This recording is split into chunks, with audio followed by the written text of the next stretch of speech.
par des spécialistes à la matière, n'importe quel domaine. Vous vous interrogez de ce journal, vous avez une source. On y reviendra quand on va amorcer le commentaire. Vous verrez la source. Beaucoup de journaux qui parlent sur les faits, qui sont cités comme référents. Donc vous avez ça pour donner des exemples qui vont boucler votre travail ou bien votre argumentation. Idée, argument, exemple. C'est bon. Si vous avez terminé la deuxième partie, faites encore une introduction partielle, une conclusion partielle qui commence par bref. La répétition des phrase de transition, parce que vous commencez par cependant. La phrase de transition, c'est bien possible. Cependant, toutefois, mais vous n'allez pas commencer par en effet. Parce qu'en effet, c'est pour l'explication, c'est pour développer. C'est-à-dire, vous avez une idée. Vous commencez par en effet pour argumenter. Ce n'est pas banni. En effet, c'est pour juste donner votre position. Chaque connecteur logique a un rôle à jouer. Maintenant, cependant, toutefois, vous pouvez les mettre pour maintenant donner vos phrases de transition. Et si vous avez terminé à faire une conclusion partielle pour le développement, qu'est-ce qu'il reste? La conclusion partielle, la conclusion générale. Comment réussir une conclusion générale? Allez-y. Comment réussir une conclusion générale? En somme, c'est le résumé. Tout le travail fait au développement. C'est le résumé du travail fait au développement. Merci beaucoup. On parle du bilan, la conclusion générale.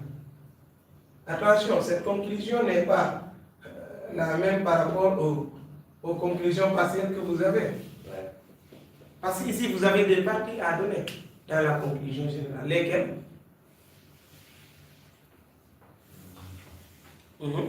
Première partie de la conclusion. Une phrase. Ibrahim, Hassan, allez-y. Notre point de vue. Ça n'est pas votre point de vue. Nous sommes en histoire. Et c'est ce qui fait maintenant votre différence par rapport à la philosophie, au français. Maintenant, en histoire, on vous parle du bilan. Première partie de la conclusion. C'est pour ça que je vous trop sur ça. Parce qu'imaginez, vous êtes venu jusqu'à la conclusion. Certains ont l'habitude, je l'ai fait ici au lycée de médecine des érudits à Sacré-Cœur. Là-bas, parfois, j'ai misé trop sur l'introduction. Parce qu'il y a certains, vous croyez qu'on va lire l'introduction, une partie du développement, on vous laisse. Non. Parce que moi, je le faisais étant élève. D'habitude, la conclusion, je ne respectais pas le travail. Je viens, je donne une phrase pour juste essayer de remplir et je parle. Mais le prof, il a l'habitude d'encadrer. Et il va, la conclusion a des points. L'introduction est sur 5, le développement sur 20 et la conclusion sur 5. Maintenant, si vous voulez hypothéquer vos 5 points, vous les laissez. Mais vous avez des parties à respecter dans la conclusion. Faites le bilan. Le bilan, c'est quoi? Comment réussir votre bilan pour la conclusion générale? Très important. Il faut faire le résumé des parties. Des idées essentielles. Merci beaucoup. Si vous avez 3 parties, votre résumé va respecter les 3 parties. Avec des phrases qui sont construites. Ne dites pas le bilan, c'est vous énumérez ou bien faire quelqu'un qui fait des points tirés là comme ça pour donner une leçon. Non, non. Vous construisez des phrases. Vous avez 2 parties. Le bilan va constituer ces 2 parties. Mais c'est un résumé. Un résumé, ça ne vaut pas la peine d'élargir et développer. Ne mettez jamais en effet là-bas. Faites le bilan. Notre travail se résume à ça. Dans notre travail, nous avons essayé de parler sur les causes de la Seconde Guerre mondiale avant d'énumérer les conséquences. Vous avez respecté les 2 parties sous forme d'une seule phrase. Vous comprenez? Notre texte s'inscrit dans le cadre général. C'est la Seconde Guerre mondiale. En particulier, de la création de l'Organisation des Nations Unies et d'un nouveau règlement de compte qui s'est déroulé, c'est-à-dire la division entre le bloc allié. Et vous avez deux annonces qui sont constituées en Ile-de-France. Et c'est ça le bilan, il faut trop miser sur ça, Il faut trop miser sur le bilan. Après le bilan, vous avez quoi? La deuxième partie. Point de vue. Point de vue. Point de vue personnel. Ça, vous ne l'aurez pas en dissertation en français ou en philosophie. C'est en histoire que vous avez votre point de vue.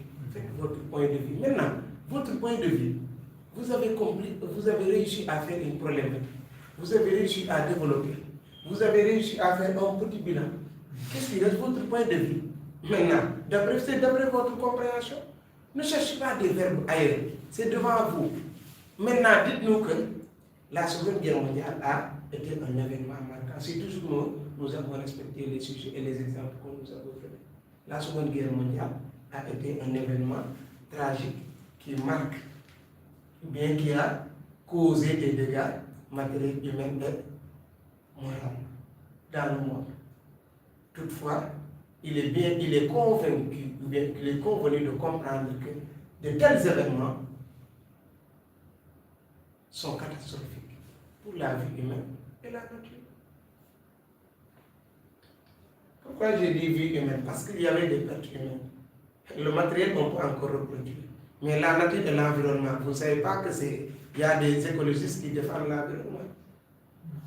Dès qu'il y a une guerre, les humanistes ou bien les sociologues s'intéressent de l'être humain, mais les environnementalistes aussi, ils s'intéressent de l'environnement. Parce que la guerre produit des effets néfastes à l'environnement. Vous partez en Europe, il y a toujours des partis politiques qui se nomment les écologistes. Ils défendent l'environnement. Vous voyez, donc c'est des positions pour vous dire que, d'autant plus que vous vous intéressez à l'homme, il faut inclure la nature. Et je pense que si vous faites SVT, il vous parlera plus sur ça. Maintenant, après votre point de vue, qu'est-ce qui reste? La perspective.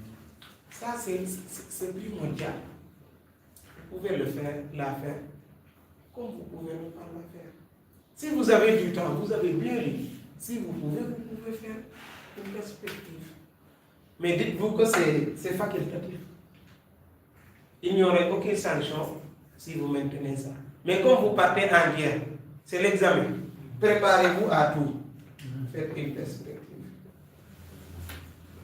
Parce que vous verrez, certains vont vous dire, c'est pas important. Et d'autres vous disent, c'est important. Donc le mieux pour vous, c'est d'être au milieu. Il faut le faire.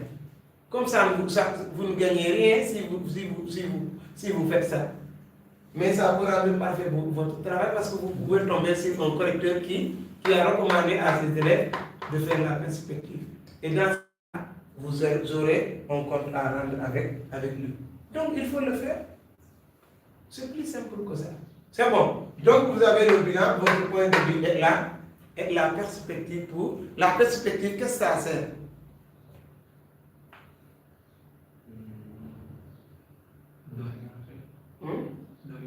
Il faut parler. La perspective, qu'est-ce que ça va vous servir? Son rôle, c'est quoi? C'est de créer un autre débat. De créer un autre débat. Ouvrir un autre débat. C'est-à-dire, vous avez terminé de parler de l'essentiel. Vous avez donné votre point de vue. Dites-nous maintenant, après tout, ce débat-là, comment vous pouvez le relancer? Donc, dès que vous mettez une perspective, vous relancez le travail vers une autre approche, vers d'autres faits historiques beaucoup plus importants. On y reviendra avec le contexte historique pour vous permettre de comprendre comment maintenant cette perspective ou bien ce relance de débat fait objet à l'apprentissage ou bien à la connexion de d'autres événements. Vous comprenez? Une question pour la dissertation?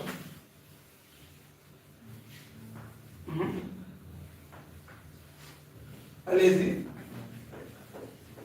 On continue vite.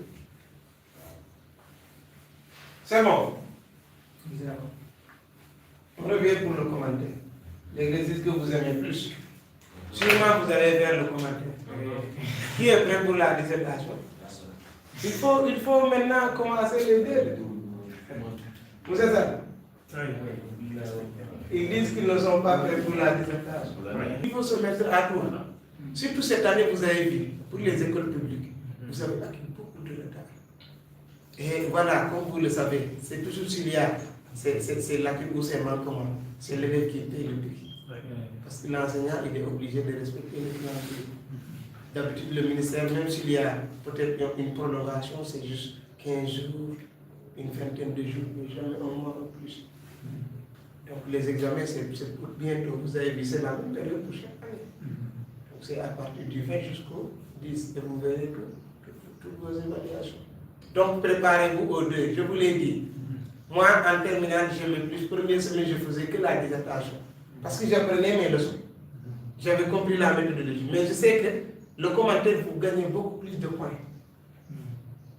C'est là où je m'attendais à ce que vous vous justifiez. Parce que le commentaire peut être votre exercice préféré. Mais il faut être en mesure maintenant de se justifier avec la meilleure réponse. C'est-à-dire, ce n'est pas parce que je n'aime pas faire la dissertation, ou bien je ne maîtrise pas la technique. Mais il faut tout simplement dire que vous gagnez beaucoup plus de commentaires, des points, que dans la dissertation. En commentaire, vous pouvez avoir 19.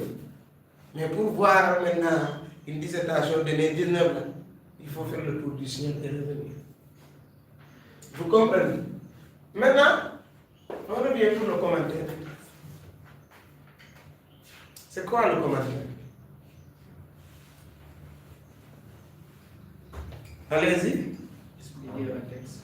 C'est quoi le commentaire? C'est commenter le texte. Expliquer un texte. Expliquer un texte. Argumenter. Commenter, c'est quoi? C'est argumenter. Argumenter. Un texte. Commenter, c'est quoi? Créer un texte. Critiquer un texte. Créer un texte. Créer un texte. Commenter, c'est quoi? Commenter, c'est quoi? Critiquer. Commenter, c'est développer. Commenter, c'est discuter. Commenter, c'est... Allez-y. Commenter, c'est quoi?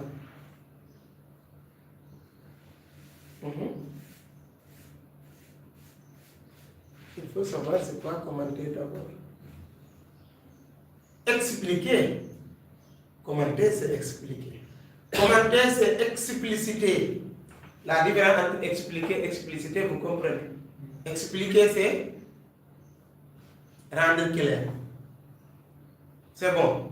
Expliciter, c'est rendre beaucoup plus clair. C'est ça la différence entre expliquer et expliciter. Là, vous rendez clair.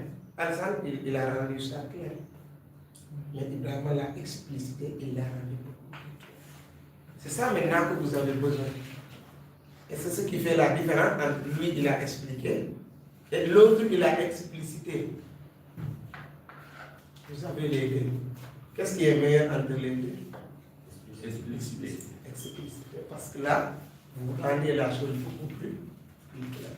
Maintenant, on revient sur le commentaire. Vous avez combien de parties? 3. Lesquelles?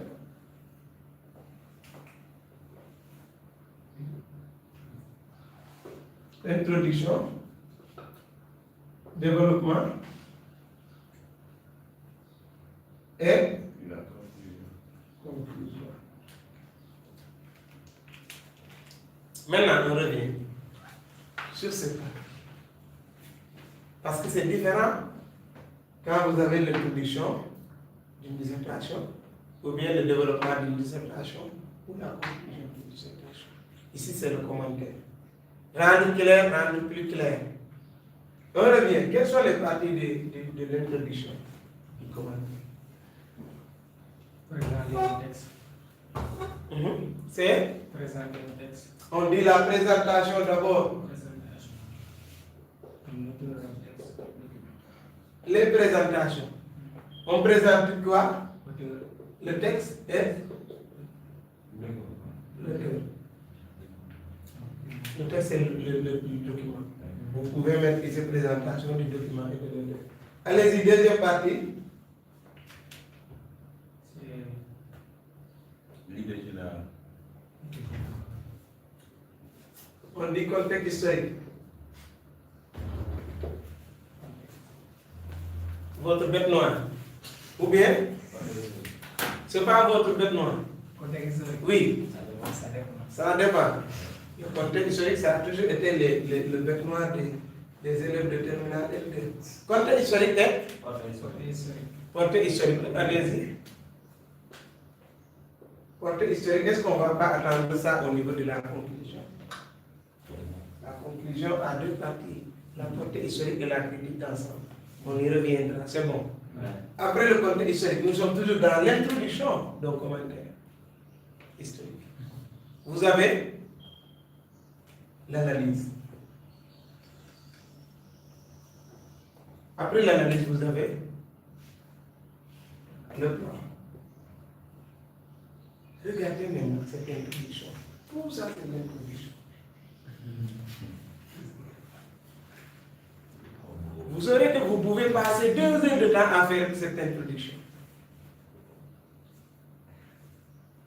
Et vous allez voir maintenant cette introduction, quelle est la différence entre l'introduction de la dissertation. C'est tout à fait le contraire. Ici, vous n'avez pas de problématique. Ici, vous n'avez pas d'entrée en matière. Ici, vous avez juste le plan. Le plan, c'est toujours une ligne de conduite qu'on donne dans n'importe quel travail pour continuer le développement. Maintenant, pour les présentations, attention, il y a certains qui vous disent la présentation.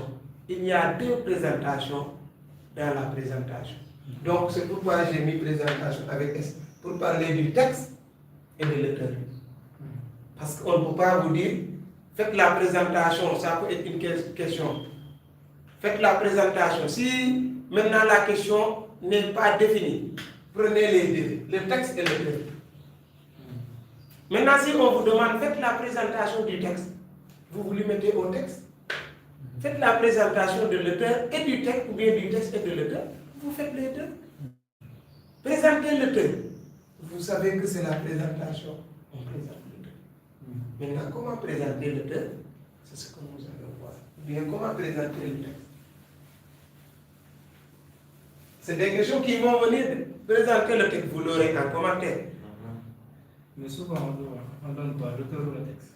D'habitude, ça dépend. Parfois, on peut vous dire, vous donner 4 points. Présenter le texte. Ou bien, après avoir présenté le texte, la question continue sur autre chose. Donc, vous aurez une question divisée en 2 parties. Présenter les événements auxquels ils se sont illustrés. Merci beaucoup. Et c'était 2 ou 3 événements ou 4, c'est-à-dire ça dépend. Après avoir présenté le texte, vous citez 2 événements auxquels l'auteur est lié. Et la question peut être notée sur 6 points. Et ces 6 points-là, dites-vous que pour la présentation, vous avez 3. Et pour le reste, c'est-à-dire respecter le barème des 6 points, vous avez les événements qui doivent être cités. D'habitude, nous, en notre temps, on nous avait donné Nasser. Nasser seulement. Il va falloir maintenant présenter qui est Nasser. Et je pense que vous pouvez le faire. À la sortie, je vais vous envoyer un document sur les auteurs. Je vais envoyer ça à Moussa. Il vous aidera au partage.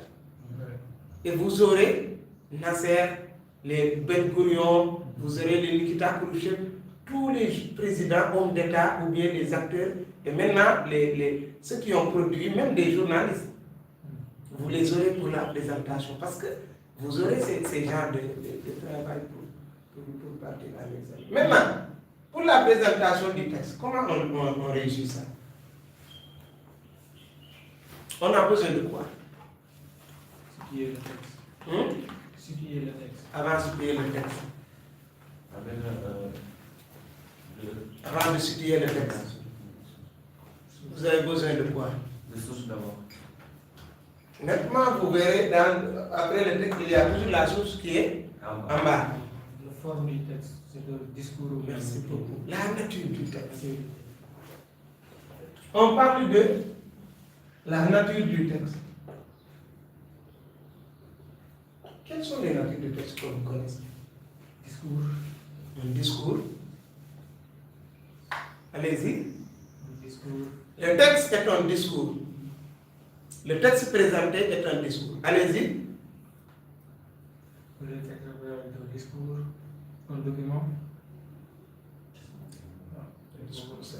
Un ouvrage. Le texte est un extrait d'ouvrage. Tiré dans.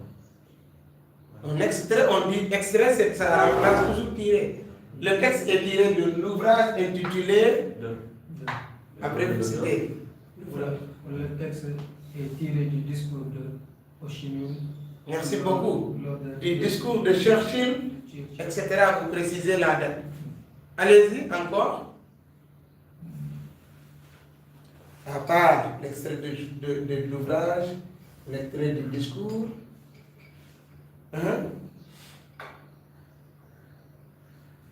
Le texte présenté est tiré. Les natures, on parle de nature du texte. Vous avez un journal, un extrait d'ouvrage, un discours. Vous savez que le journal, c'est une référence. Le texte peut être un extrait du journal. Comme je l'ai dit, le journal Le Monde, dans Le Monde, on publie. S'il y a des événements, on publie. Et chaque matin, avant de se lever, moi, je reçois des notifications du journal Le Monde parce que j'ai l'application. Une fois que vous allumez les données, il y aura des informations qui tombent. Vous entrez, vous avez des informations qui sont fiables. Parce que le journal Le Monde est reconnu. Mais ça, c'est pour les historiens ou bien ceux qui s'intéressent de la géopolitique. Vous comprenez? Donc, vous avez ces genres de nature du texte, précisez-les. Après la nature du texte, qu'est-ce que vous avez besoin pour la présentation du texte toujours? L'auteur du texte. L'auteur du texte. Avant la présentation de l'auteur. Nous sommes sur la présentation du texte. Si on termine, on parlera de l'auteur. Vous avez la nature du texte? L'année. Le temps. Avant le temps. L'année. L'espace. Avant le temps et l'espace. Le lieu. Sa référence, la source, là où le texte est tiré. Un texte est toujours tiré de quelque chose. Parce que ce petit texte-là, ça ne peut pas être un ouvrage, ça ne peut pas être un discours. Mais on dit que toujours le texte est extrait, c'est-à-dire, c'est là où on a pris le texte. Après la nature, vous parlez maintenant de celui-là où vous avez pris sa date de publication, maison d'édition, et l'année auquel le texte est publié. Donc vous verrez tous ces aspects-là qui complètent maintenant la présentation du texte. On ne peut pas vouloir présenter un texte en disant seulement la nature, le texte est tiré de... Non, non. Il faut parler maintenant de ce qui reste à illustrer. C'est quoi? C'est la référence, là où le texte est tiré. Et vous conviendrez avec moi que si vous avez pris la source, vous aurez l'auteur d'abord, en premier lieu, nom, prénom, et vous aurez le titre de l'ouvrage, et vous aurez maison d'édition, et lieu d'édition, et l'année de publication, et enfin le nombre de pages. Et vous verrez, ici, à chaque fois quand on termine, on parle de la page où on a tiré ce texte. Donc, vous allez construire une deuxième phase après la nature du texte, disant que le texte est tiré de. Vous précisez l'ouvrage avec guillemets. Vous parlez Paris aux éditions Haché à Paris. Vous entendez parler d'un exemple, édition Haché, c'est la maison d'édition. L'Harmattan, c'est la maison d'édition. Et vous verrez à Paris, ou bien à Dakar. Ça, c'est les lieux d'édition. Vous verrez à l'université Anta Diop, c'est toujours le lieu d'édition. Donc, vous conviendrez de la maison d'édition. Par exemple, l'école où nous sommes, ça peut être bien une maison d'édition. Vous comprenez? Et le lieu maintenant, ça sera Dakar, ou bien ça dépend de la configuration où vous avez votre localisation. C'est bon. Maintenant, vous parlez, publié en 1900, le texte proprement dit est tiré à la page ou bien aux pages. Si vous avez trouvé comme ça, page 10, 11, ou bien page 13 seulement, qu'est-ce que ça vous renvoie? C'est-à-dire le texte, on a pris de la page 10 et de la page 11 pour constituer un seul texte. Donc dans ce cas, le O là, ça prendra X aux pages avec S, 10 et 11. Ici, vous avez à la page 13. à la page 13. Donc la différence c'est ça. Si vous avez maintenant deux pages qui sont énumérées ici en fin de la source, dites-vous que vous employerez le pluriel ici pour dire aux pages 10 et 11. Ou bien à la page 13. C'est ce que vous avez besoin. On revient à la nature. Maintenant, on termine avec la nature. Si le texte est assez long et incomplet, on vous demande si le texte est long ou court. Donc, vous ne dites jamais le texte est long ou bien le texte est court. Dites-vous que le texte est assez long. Toujours, il faut jouer avec les mots. Assez long et incomplet. Parfois, si le texte est incomplet, qu'est-ce que ça vous donne? Assez long et incomplet. Vous verrez ça d'habitude dans un texte. Oui. Ça demande que le texte Et coupé. est coupé. Merci. Donc le texte est incomplet. Il faut préciser ça. Si vous voyez ça, vous mettez assez long, c'est-à-dire pour justifier la taille du texte, et incomplet. Maintenant, qu'est-ce que ça reste? La traduction et la compréhension. Vous verrez si le texte est traduit ou pas. Comment reconnaître que le texte est traduit ou pas? Parce que nous, on étudie avec la langue française. Tous nos textes sont écrits en français.